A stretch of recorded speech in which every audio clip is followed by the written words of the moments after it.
So WWE had their latest pay-per-view Bad Blood at the time of this recording yesterday, and it was pretty good. I mean, we'll talk about the pay-per-view as a whole after we go through the entire card. We might as well start off with the first match of the night, with that being Drew McIntyre versus CM Punk, which was chef's kiss. Amazing match, 10 out of 10. Probably match of the year, honestly. It's just so good. Just so good, that match. You can't put it to words how good that match was. It's like one of those things you had to see it while it was happening just to understand the beauty of it, the violent beauty of that match. Like, I thought the match was going to be good. I didn't think it was going to be that good. But it was. It deserved the main event slot, but we'll talk about the main event in a bit. But we might as well cover the rest of the card. But, like, I can't get over how great that match is. I cannot put into words how great that match was. Just so good. Especially those closing moments with the beads over Punk and that nasty bump into the steps by Drew when he went for the Claymore. It's just so good. I'm glad that they allowed them to bleed too. Like, seeing color just was so great. Just seeing that blood pour down their face really added another layer to it. I know, it was just so fucking good. But let's move on to the other matches. It's like, this pay-per-view was definitely a pay-per-view that started off high, like 10 out of 10 match, and just kind of it didn't live up to the first match at all. So they really should have done it for the main event, because nothing else really compared to that. But the next match was pretty good. It was Nia Jax versus Bayley. You couldn't really compare it to the match coming beforehand, so I'll give this one a bit more credence. There was some, botches here and there, but for all in all, it was a pretty good match. Nia Jax did a Hurricane Rana, which was... it wasn't a great Hurricane Rana. There was a bit of a delay on the sell by Bayley, but still, it looked great. It was a really fun match. They just, went out there, had a good time. They did another Tiffany Stratton heel turn, or just turn in general, on Nia Jax. I feel like we're probably going to come to the end of that story soon, or at least we should be at the end of that story. But all in all, it was a pretty good match with some bumps along the way. But probably, in my opinion, the second match of the night, it wasn't like, it's nowhere near as good as Punk versus McIntyre, but in my opinion, it was probably like the only other really good match on the card, which was Finn Balor versus Damian. I think that match was pretty good.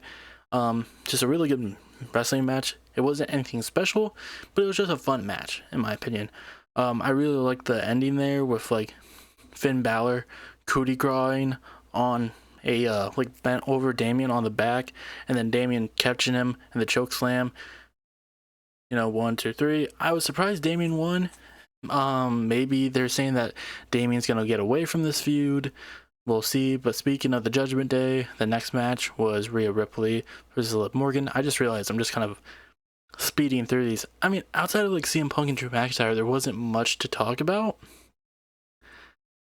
Like, I don't know. Like, I could try to go on and on about CM Punk and Drew McIntyre in that match, but, like, again, I just can't put it to words. It was just so fucking good. It was just so good, and that's it. Like, it was just a really good fucking match, and everything else just kind of didn't really compare. Like, again, I liked the Nia Bayley match, but my only takeaway from it is that I think they need to get this Tiffany Stratton, Nia Jax, will they, won't they, out of the way.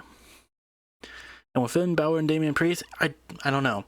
I feel like if they wanted this feud to go any further, Finn would have won here. I think that would have been the better choice.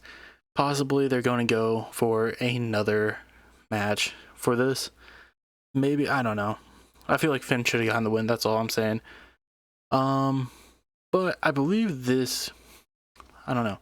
I believe after the Damian Finn match, they had their historic announcement that they said they were going to make during the show. And I was so hyped for this. When they started doing it, at least. When Triple H came out and he got in the ring, you could see that there was a title there under some cloth, like they usually do when they're going to unveil a new title. And I was like, okay, this is going to be so good. We're getting a women's mid-card title, right? The women are getting a mid-card title. That's why you're doing it before Rhea versus Liv. So you can be like, we have a great women's match on the way. We had one just a few matches ago. We're going to introduce a mid-card women's champion. No. Instead, they announced that at the next pay-per-view, Crown Jewel, it will be a yearly thing where they will have a world champion versus a world champion, but not in a unification match. So essentially, for this year, it will be Cody Rhodes versus Gunther, and it will be Liv Morgan versus Nia Jax. It will be for men's and women's, and they will compete to see who will be crowned the Crown Jewel champion. And they unveiled the title, and the title looks cool. It honestly does. The title does look cool, but it's kind of like, what are you doing this? Why are you doing this? It's like the greatest Royal Rumble championship. Like, why are you doing this? Why is this a thing? Who is this for? Like, and here's the thing. I believe I even said, I'm not sure if I said it on my podcast, but I said it during the show when I was reacting to it live on twitch.tv/fruitysore_. But while I was streaming it, I said, just like while it was in between matches, just like a idea that I had, I was like, you know what, since they're not doing Survivor Series with Raw versus SmackDown anymore, which is fine, I prefer it that way, it would be nice if we had a Raw versus SmackDown pay-per-view every 2 years or so it's not overdone every year. Essentially, I was saying that maybe they should bring back bragging rights. Like, I think that would be like a perfect place for it to be. And it's just like, hey, we're just gonna do this one-off. Maybe you don't even need to necessarily build for it. It's just a one-off show where you can have champions from Raw, champions from SmackDown, even champions from NXT appear on the show, and they all fight each other. And like, you can do it once a year, maybe even like once every 2 years. Just like little exhibition matches that don't really mean anything. And so like that, it is like, I am kind of excited on that aspect of it being a champion versus champion, but I don't like that it's just being used for this one pay-per-view, and when you could just make it an entire thing separate from that. It feels like it's really just the Saudi government being like, hey, we need big matches on these shows, so we want you to do this. And they just had to be like, okay, fine, we'll do it. Like, that's it. And I feel like that became very apparent when Goldberg got involved with a segment, because Gunther came out, because he will be in a match more than maybe against Cody at Crown Jewel, depending on whether or not Sami beats him for the title on Raw. He will have a match with Cody at Crown Jewel, and Goldberg was also in attendance for Bad Blood, and if you remember a few weeks back, Gunther, was talking to Bret Hart on Raw, and he said that Goldberg was his childhood hero, which was funny because of, the heat between the two, and Gunther said that basically that was a lie. He just did it to get under Bret's skin, and he doesn't actually like Goldberg, and he even, like, his Goldberg's son was also there, and he told his son, he was like, I hope Goldberg is a better father than he is a pro wrestler. And Goldberg basically jumped a barricade trying to, possibly get in a fight with Gunther. And Gunther had this great line where he was just like, I have 3 minutes for you, come on. Just like, but he's just so good. Gunther is like very underrated at just being a menace on the mic when he wants to be. Essentially what this led to was a brawl between Sami and Gunther to, hype up their match on Raw instead of, having it at the pay-per-view for some reason. Whatever. And that's about it. I mean, I thought the, interaction with Gunther and Goldberg was pretty fun. I don't necessarily hate the fact that they're building up the match on the pay-per-view for Raw, but at the same time, it's like, why isn't it on the show? I don't know. Like, you could have just had this. You could just had this on the pay-per-view where Gunther beats Sami, and then he talks trash to Goldberg afterwards. I wouldn't necessarily be upset about Goldberg versus Gunther. I'm gonna be honest, that might be a very controversial opinion. I wouldn't be upset about that because I feel like, at least under this new regime, they would definitely limit Goldberg time in the ring. So maybe it would only be like a 1 minute match where Gunther just fucking squashes Goldberg. But we'll see. What else? I mean, that's all I really had to talk about when it comes to that segment. Again, I like the idea of champion versus champion and an expedition match. I don't really care for the championship aspect of it, of like the crown jewel champion. I think that's dumb. But at the same time, like, I feel like it's kind of wasted on this show that is supposed to be like a big event. Like, they do definitely pack up, I feel, their Saudi shows a lot more, I feel like, with a lot of more matches, a lot of bigger matches. So I feel like there is kind of this big element to it, and I feel like it's kind of being wasted there. Like, they really, obviously they try to, for the Saudi government, for the sake of Saudi government, being like, hey, we'll give you big matches. So they do it there. I feel like this is kind of a waste of that, but again, I don't think it's their choice in the matter, but I don't know. At the end of the day, I feel like Crown Jewel is just kind of, another pay-per-view before we get to Survivor Series, which is the pay-per-view that everyone wants to see anyway, so whatever.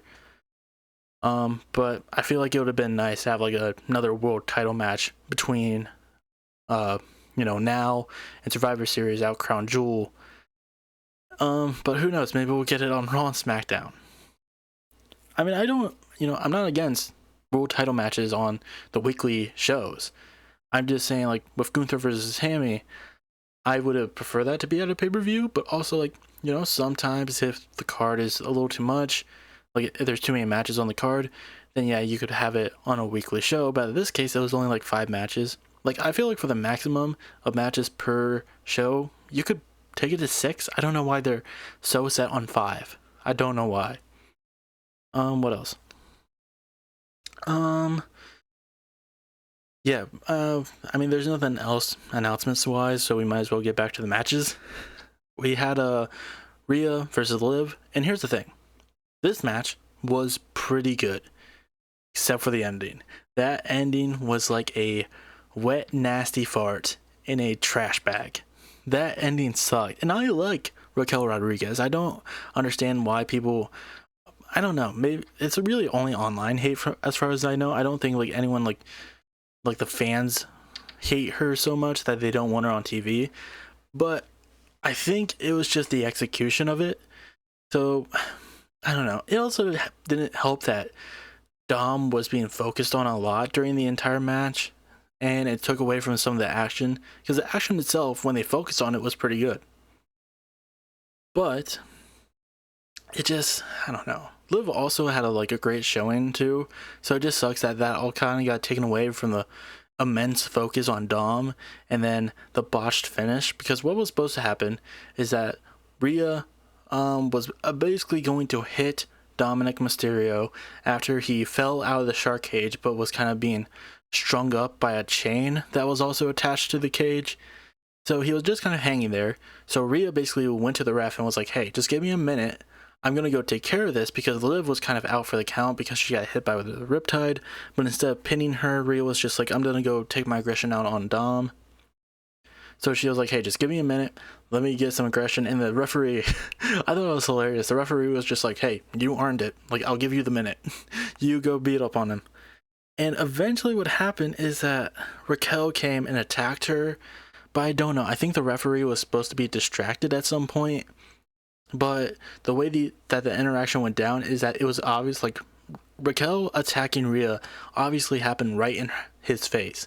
So he was like, well, I had to DQ this because, like, it was right in front of me. I can't play it off like, oh, I didn't know what happened. So the match went to DQ, and it wasn't supposed to, because Raquel beat up Rhea, put her back in the ring, and then dragged Liv on top of Rhea. But at that point, the bell had already rung for DQ. So I was like, okay, this was a botched finish.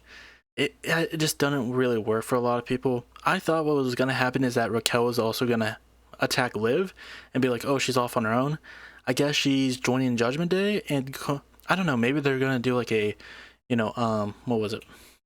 2 dudes with attitude with Liv and Raquel, which was kind of what Raquel was in the beginning of her career anyways with Dakota Kai. But I don't know, we'll see. It seems like they're going to go Raquel versus Rhea for a feud, and Liv is going to focus more on Nia for the time being. I think they need to get this Rhea-Liv feud over with. Hopefully it ends here, even though it's not a great ending. It's like, you might as well take what you get. You might as well take what you get and just end it here, because people are just not interested anymore. They're just kind of done. Dom has been focused on way too much in this feud outside of the title itself that they should be fighting over. But whatever. Like, there's so much history with Liv and Rhea that you could do without Dom, and they don't do it. And I don't understand why. But I think they need to get the two away from one another, because their feud continuing at this point is really just going to bring both of them down. It really is. I mean, we might as well move on to the main event with Roman and Cody versus Solo and Jacob. Now, I believed that Solo and Jacob were going to win because The Rock was going to return, and I was wrong. At least on one aspect of that, but we'll get to that because you probably already know. But it ended up with Roman and Cody winning after Jimmy returned, which was another prediction of mine, but I had more faith in the first one, but obviously I should have gone with the other one. So Jimmy returns. The match itself was for a good portion of it. At the end of the match is really picked up, and where a lot of really fun stuff happened, like Cody splashing through the table with Jacob on it. Also, just like Jacob is being presented as a monster, and the exchange leading up to that where he was not no-selling, but he wasn't completely selling. Like, you could tell the moves had effect on him, but he wasn't going down. It was really just showing like the strength of him. Like, they are presenting him so fucking well, and I'm excited to see where they go with him. But like the way that he was selling and the eventual splash, I feel like was just great. And then the ending moments with Roman and Solo, Jimmy returning, taking out God, it was so good. It was handled so well. Roman gets the pin. He pins Solo. Roman and Cody kind of like stare at one another to, like, you know, kind of acknowledge one another, being I believe Roman said at one point, like, I gave you my word, and then him and Jimmy just kind of left. They also had a really cool embrace. I really like that moment. But Roman and Jimmy start leaving. Cody is in the middle of the ring by himself, and the new bloodline attacks him just from behind. And Roman and Jimmy are just kind of looking at it, being like, should we do? Jimmy's trying to get Roman to help. Roman's just kind of like, it's not our problem. Like, yeah, it is the new bloodline, but like, if they're attacking Cody, what does that have to do with us? But Jimmy's like, no, we have to stop them. Like, we have to do the right thing here. And I figured that this was going to happen. I was like, they've been trying to both sides Roman since he came back, which to me is fine. I think him being like, you know, him still keeping the tribal chief character and kind of being like an anti-hero in a sense, like he's still a heel. Like, by all amounts, you should not like him for the stuff that he has done just because he returned and started beating on a guy that you don't like. Because he's still a bad guy. Like, when you look at the long history that's been leading up to this, he is a terrible person.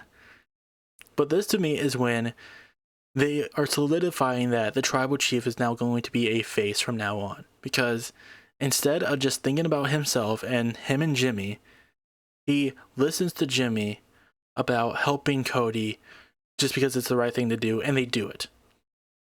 So they do it, they clear out the ring, they send the bloodline packing, and it ends with Roman giving the WWE title that he dropped after he got attacked, giving it back to him, being like, this is yours. Like, acknowledging that Cody beat him, that this is his title, this is basically his WWE now. I thought that was great. And then, if you smell the great one, what The Rock, the electrifying one, is cooking, the final boss returns and just kind of stands there. He has his funny little belt, the People's Championship. I thought, like, his return, in my opinion, was so hilarious. He is like the most, I think The Rock, ever since returning this year, has been the most unintentionally funny character in all pro wrestling. Just because when you take all the stuff that like happened with Hollywood, with like Black Adam and how that fucking bombed, and like his return to wrestling, how he tried to weasel himself into the main event of WrestleMania and screw over Cody with his title opportunity, and how that all played out up until then, like it just, and just like what they did what they did after that, like after the fan reaction, after they turned on him, like the final boss character, those Instagram live promos that he would do on Mama Rose, he was so good. But it was just so funny, like what led up to that, and the fact that he literally gave himself a championship just so he had something to hold at the end of WrestleMania and something just to carry on his own to be the champion. Because like if you know that things happen differently, that wouldn't be the People's Championship that he was walking out of with. That would have been the WWE Championship more than likely. But who knows? Who knows? Like it's just so fucking wild, like the timeline we were in. And then he walks out. He doesn't go to the ring. He's just at the entrance where nobody else is. The Bloodline is like in the crowd after running off. Roman, Jimmy, and Cody are still in the ring. He's just at the entrance, and he just like does a count. Well, not really a countdown. He goes like 1, 2, 3, and then like to symbolize something, and then he goes like this. And I saw a lot of theories. Some people are saying that like the neck motion was the similar one that he did before he pinned Cody Rhodes on night 1 of WrestleMania. So maybe that's him telling Cody that he's coming for the championship.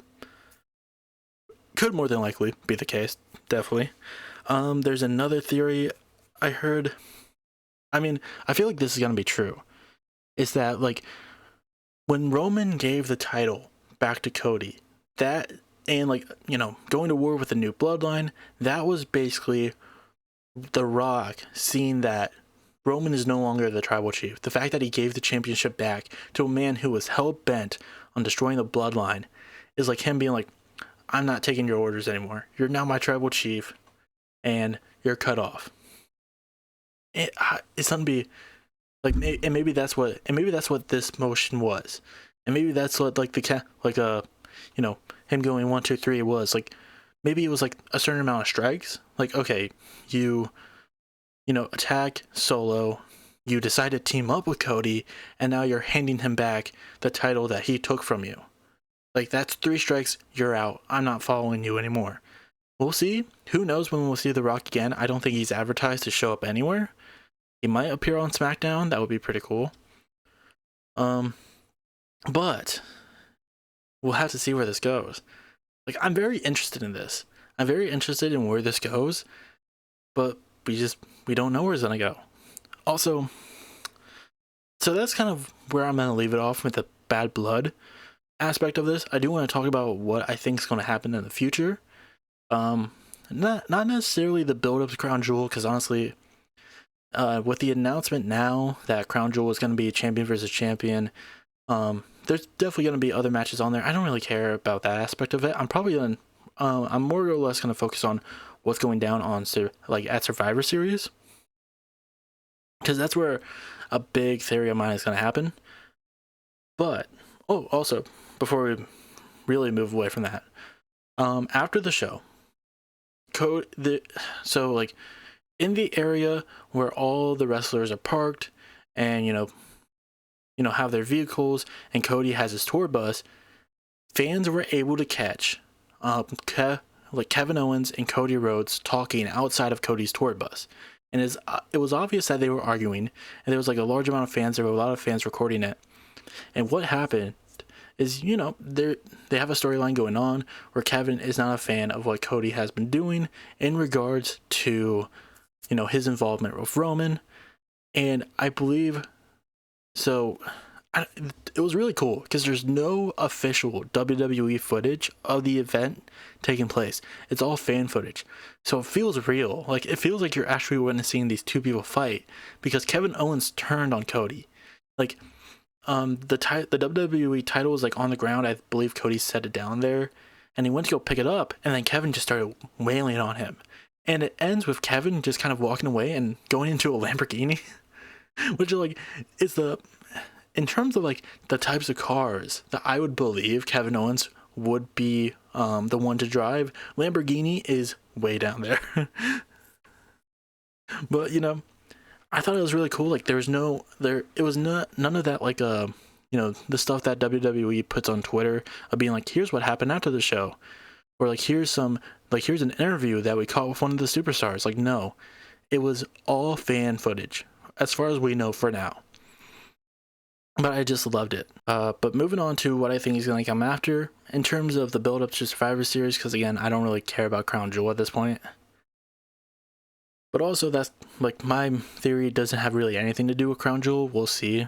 But when it comes to Survivor Series, a lot of people feel like that this year is going to be OG Bloodline versus New Bloodline, and I feel like the more we get to that, the closer we're gonna get.